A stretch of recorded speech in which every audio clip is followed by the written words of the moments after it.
ಮುತ್ತಪ್ಪರೈ ಕಿರಿಯ ಪುತ್ರ ರಿಕ್ಕಿ ರೈ ಮೇಲೆ ನಿನ್ನೆ ತಡರಾತ್ರಿ ಫೈರಿಂಗ್ ಆಗಿದೆ. ಅವರ ಬಿಡದಿಯ ತೋಟದ ಮನೆಯ ಸಮೀಪ ಕಿರಿಯ ಪುತ್ರ ರಿಕ್ಕಿ ರೈ ಮೇಲೆ 2 ಸುತ್ತಿನ ಗುಂಡಿನ ದಾಳಿ ನಡೆದಿದೆ.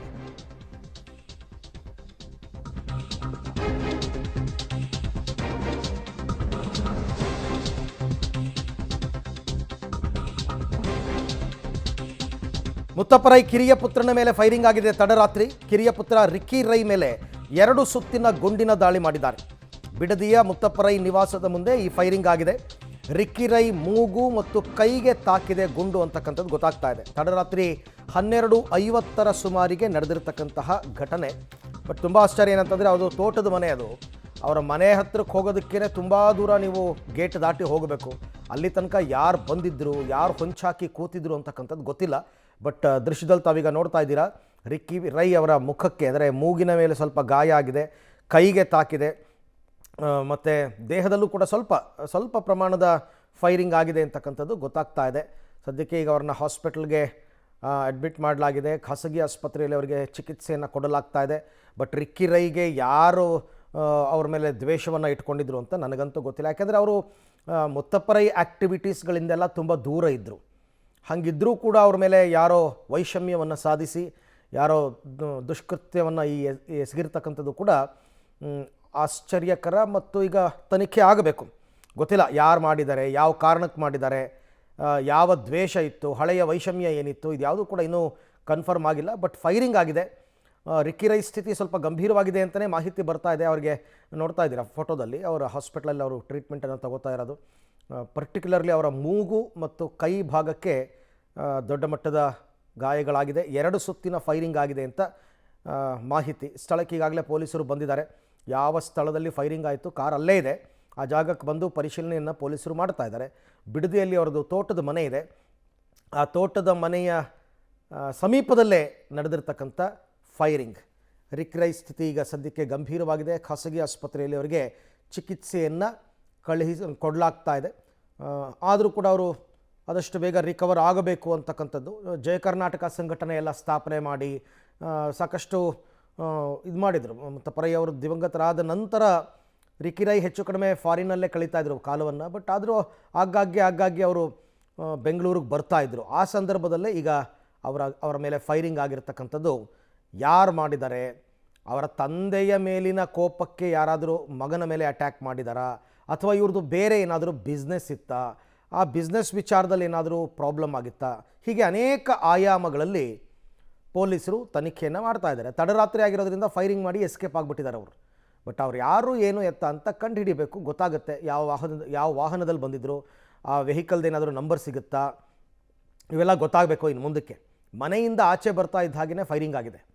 ಅಂದರೆ ಗೊತ್ತಿದೆ, ಯಾರೋ ಗೊತ್ತಿದ್ದು ನೋಡಿಕೊಂಡು ಇವರು ಮನೆಯಲ್ಲಿದ್ದಾರೆ, ಇವರು ವಾಪಸ್ ಹೊರಗಡೆಗೆ ಬರ್ತಾರೆ ಅಂತ ತಿಳ್ಕೊಂಡ ಸಂದರ್ಭದಲ್ಲೇ ಹೊಂಚು ಹಾಕಿ ಅವ್ರ ಮೇಲೆ ಫೈರಿಂಗ್ ಆಗಿರ್ತಕ್ಕಂಥದ್ದು ಈಗ ಸದ್ಯಕ್ಕೆ ಕನ್ಫರ್ಮ್ ಆಗಿದೆ. ಮುತ್ತಪ್ಪರೈ ಕಿರಿಯ ಪುತ್ರನ ಮೇಲೆ ಫೈರಿಂಗ್ ಆಗಿದೆ. ಕಿರಿಯ ಪುತ್ರ ರಿಕ್ಕಿ ರೈ ಮೇಲೆ 2 ಸುತ್ತಿನ ಗುಂಡಿನ ದಾಳಿಯಾಗಿದೆ. ಬಿಡದಿಯ ಮುತ್ತಪ್ಪರೈ ನಿವಾಸದ ಮುಂದೆನೇ ಆ ಫೈರಿಂಗ್ ಆಗಿರ್ತಕ್ಕಂಥದ್ದು. ರಿಕ್ಕಿ ರೈ ಮೂಗು ಕೈಗೆ ಗುಂಡು ತಾಕಿದೆ ಅಂತಕ್ಕಂಥದ್ದು ಕೂಡ ಕನ್ಫರ್ಮ್ ಆಗ್ತಾ ಇದೆ. ಅಟ್ಯಾಕ್ ನಡೆದಂತಹ ಜಾಗವನ್ನು ಕೂಡ ತಾವೀಗ ನೋಡ್ತಾ ಇದ್ದೀರಾ. ಸದ್ಯಕ್ಕೆ ಅವ್ರನ್ನ ಖಾಸಗಿ ಹಾಸ್ಪಿಟ್ಲಲ್ಲಿ ಅಡ್ಮಿಟ್ ಮಾಡಿ ಟ್ರೀಟ್ಮೆಂಟನ್ನು ಕೊಡಿಸಲಾಗ್ತಾ ಇದೆ. ಬಟ್ ಇದು ಯಾರು ಮಾಡಿದ್ದಾರೆ, ಯಾಕೆ ಮಾಡಿದ್ದಾರೆ ಅಂತಕ್ಕಂಥದ್ದು ಬಹಳ ಮುಖ್ಯವಾಗಿ ಬೇಕಾಗಿರ್ತಕ್ಕಂಥದ್ದು. ತಡರಾತ್ರಿ ಬಿಡದಿಯಿಂದ ಬೆಂಗಳೂರಿಗೇನೋ ಹೊರಟಿದ್ರು ರಿಕ್ಕಿ ರೈ ಅಂತಕ್ಕಂಥದ್ದು ಗೊತ್ತಾಗಿದೆ. ಅಂದರೆ ಬಿಡದಿಯವರ ತೋಟದ ಮನೆಯಿಂದ ಅವರು ಬೆಂಗಳೂರಿಗೆ ಬರ್ತಾಯಿದ್ರು ಅಂತಕ್ಕಂಥದ್ದು ಗೊತ್ತಾಗ್ತಾ ಇದೆ. ಮನೆಯಿಂದ ಆಚೆ ಬರ್ತಿದ್ದ ಹಾಗೆಯೇ ರಿಕ್ಕಿ ರೈ ಮೇಲೆ ಫೈರಿಂಗ್ ಆಗಿದೆ. ಯಾರೋ ಗೊತ್ತಿದ್ದು ಹೊಂಚು ಹಾಕಿ ಈ ಥರ ಫೈರಿಂಗನ್ನು ಮಾಡಿದ್ದಾರೆ. ಆ್ಯಕ್ಚುಲಿ ಡ್ರೈವಿಂಗ್ ಸೀಟ್ ಟಾರ್ಗೆಟ್ ಮಾಡಿ ಗುಂಡಿನ ದಾಳಿ ಆಗಿದೆ ಅಂತ ಮಾಹಿತಿ. ಅಂದರೆ ಡ್ರೈವಿಂಗ್ ಸೀಟ್ನಲ್ಲೇ ಇವರು ಕೂತ್ಕೋತಾ ಇದ್ರಂತೆ. ಪ್ರತಿ ಬಾರಿ ಕಾರನ್ನು ತಾನೇ ಡ್ರೈವಿಂಗ್ ಮಾಡ್ತಾಯಿದ್ರು ರಿಕ್ಕಿ ರೈ. ಹಾಗಾಗಿ ಇವರು ಡ್ರೈವಿಂಗ್ ಸೀಟಲ್ಲೇ ಕೂತಿದ್ದಾರೆ ಅಂತಕ್ಕಂಥದ್ದನ್ನು ಕನ್ಫರ್ಮ್ ಮಾಡಿಕೊಂಡು ಫೈರ್ ಮಾಡಿದ್ದಾರೆ. ಇದೇ ಕಾರಣಕ್ಕೋಸ್ಕರ ಡ್ರೈವಿಂಗ್ ಸೀಟ್ ಟಾರ್ಗೆಟ್ ಮಾಡಿ ಫೈರಿಂಗ್ ಆಗಿದೆ. ಡ್ರೈವರ್ ರಾಜು ಅನ್ನೋರು ಬಚಾವಾಗಿದ್ದಾರೆ. ಆದರೆ ಪಕ್ಕದ ಸೀಟ್ನಲ್ಲಿ ಕೂತಿದ್ದ ರಿಕ್ಕಿಗೆ ಗುಂಡು ತಾಗಿದೆ ಅನ್ನುವಂತಹ ಮಾಹಿತಿ ಸದ್ಯಕ್ಕೆ ಲಭ್ಯವಾಗ್ತಾ ಇದೆ. ಇದು ತಡರಾತ್ರಿ 12:50 ವೇಳೆಗೆ ಬಿಡದಿಯ ಅವರ ತೋಟದ ಮನೆಯ ಮುಂಭಾಗದಲ್ಲಿ ನಡೆದಿರತಕ್ಕಂಥ ಅಟ್ಯಾಕ್. ರಿಕ್ಕಿ ರೈ ಸ್ಥಿತಿ ಸದ್ಯಕ್ಕೆ ಗಂಭೀರವಾಗಿದೆ ಅಂತ ಮಾಹಿತಿ ಬರ್ತಾ ಇದೆ. ಹಾಸ್ಪಿಟಲಲ್ಲಿ ಅವರಿಗೆ ಟ್ರೀಟ್ಮೆಂಟನ್ನು ಕೊಡಲಾಗ್ತಾ ಇದೆ. 2 ದಿನಗಳ ಹಿಂದಷ್ಟೇ ರಿಕ್ಕಿ ರೈ ರಷ್ಯಾದಿಂದ ವಾಪಸ್ ಬಂದಿದ್ದರು. ರಿಯಲ್ ಎಸ್ಟೇಟ್ ಬಿಸ್ನೆಸ್ನಲ್ಲಿ ಆ್ಯಕ್ಟಿವ್ ಆಗಿದ್ದರು ರಿಕ್ಕಿ ರೈ. ಬಿಡದಿಯ ಇನ್ಸ್ಪೆಕ್ಟರ್ ಶಂಕರ್ ನಾಯಕ್ ನೇತೃತ್ವದಲ್ಲಿ ಈಗ ತನಿಖೆ ಆಗ್ತಾ ಇದೆ.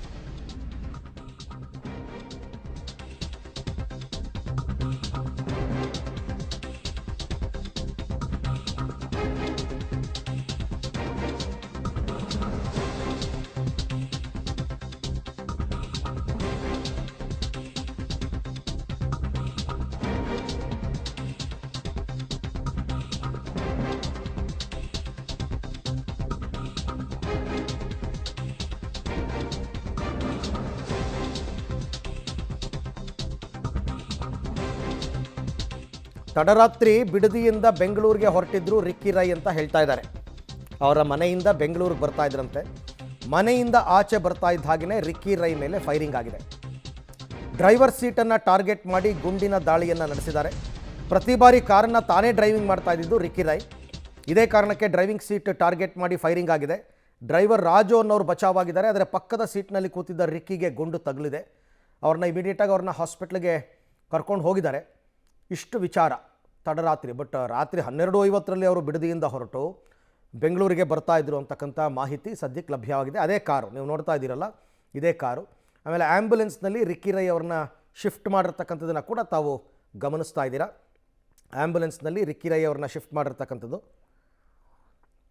ಮುತ್ತಪ್ಪ ರೈ ಅವರ ಕಿರಿಯ ಪುತ್ರ ರಿಕ್ಕಿ ರೈ ಅಂತಂದ್ಬಿಟ್ಟು.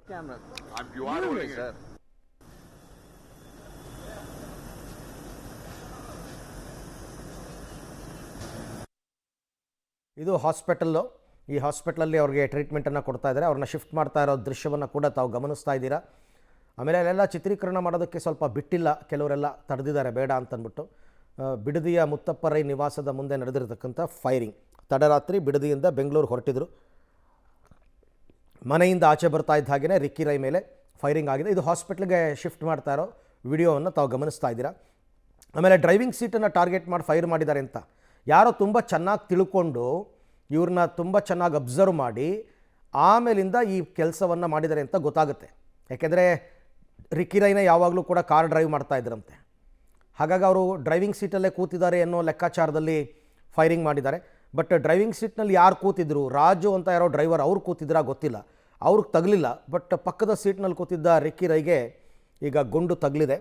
ಆ ಗುಂಡು ದೇಹದ ಒಳ ಹೊಕ್ಕಿದೆಯಾ ಅಥವಾ ಬರೀ ಅದು ಡ್ಯಾಮೇಜ್ ಮಾಡ್ಕೊಂಡು ಹೋಗಿದೆಯಾ ಗೊತ್ತಿಲ್ಲ.